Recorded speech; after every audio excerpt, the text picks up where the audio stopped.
محرم کی 15 تاریخ کو شب برات کہا جاتا ہے۔ اس تاریخ کو ایک ایسا عمل آپ کو بتا رہا ہوں جس کی بدولت اللہ آپ کو 3 نعمتیں عطا فرمائے گا۔ ایک آپ کو اولاد کا، والدین کا فرما بردار بنا دے گا، والدین کا اطاعت گزار بنائے گا، والدین کا فرما بردار بنائے گا، والدین کی تابعداری والا قیامت کے دن اٹھائے گا۔ دوسرا، آپ کو اللہ تبارک و تعالی جو ہے وہ رزق بے انتہا وسیع عطا فرمائے گا پورا سال۔ اور تیسرا، اللہ تبارک و تعالی جو ہے آپ کو لمبی عمر عطا فرمائے گا، دنیا اور آخرت کی ذلت سے، شرمندگیوں سے بچا کر رکھے گا۔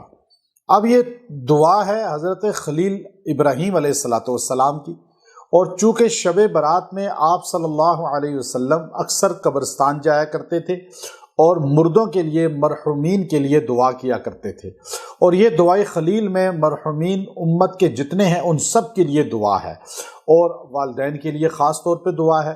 تو اس لیے یہ دعا بڑی خاصیت کی حامل ہے، اور شب برات میں جو انسان اس کو پڑھے گا اس کی عمر طویل ہو جائے گی، اور اللہ اسے دنیا آخرت کی ذلتوں سے بچائے گا، رزق وسیع عطا فرمائے گا، والدین کی اطاعت گزار اور تابعدار اسے بنائے گا، اور قیامت کے دن تابعداری میں اٹھائے گا۔ اب یاد رکھیں، شب برات میں سیدہ عائشہ رضی اللہ تعالی عنہ فرماتی ہیں کہ میں نے سرکار دو عالم صلی اللہ علیہ وسلم کو دیکھا کہ آپ کمرے سے جا چکے تھے، میں آپ کے پیچھے پیچھے گئی تو میں نے دیکھا کہ آپ بقیع قبرستان میں کھڑے ہیں اور وہاں پہ دعا کر رہے ہیں۔ تو اس لیے قبرستان جانا شب برات میں یہ بھی سنت رسول ہے، اور پھر مرحومین کے لیے دعا کرنا یہ بھی سنت رسول ہے۔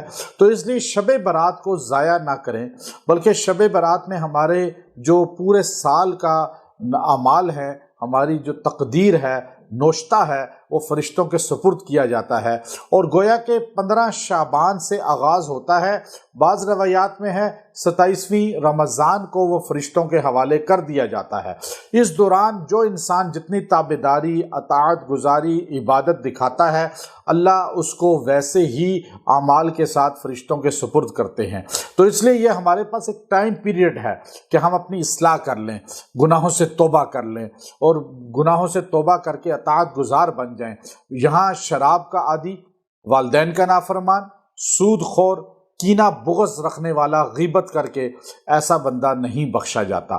تو اگر یہ گناہ ہے تو پکی توبہ کریں، اور پھر یہ وظیفہ آپ نے شب برات کو مغرب سے لے کر فجر کے درمیان یہ پڑھ لیں، اور صرف جو ہے 2 نفل رات کو عشاء کے بعد پڑھ لیں۔ اللہ کے ہاں اس رات میں آپ عبادت والے ہوں گے۔ اس کا روزہ بھی فضیلت والا ہے، 15 شعبان کو روزہ رکھ لیں تو وہ بھی فضیلت ہے، اس کے الگ افادیت ہے۔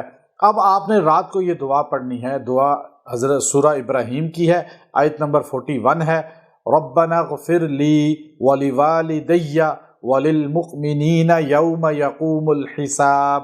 یہ دعا آپ نے 300 مرتبہ پڑھ کے دعا کرنی ہے۔ انشاءاللہ العزیز اللہ آپ کو وہ نعمتیں عطا فرمائے گا، اور اللہ آپ کو طویل العمر بنائے گا، اور عزت والی زندگی عطا فرمائے گا، رزق وسیع عطا فرمائے گا، والدین کی فرمانبرداری عطا فرمائے گا۔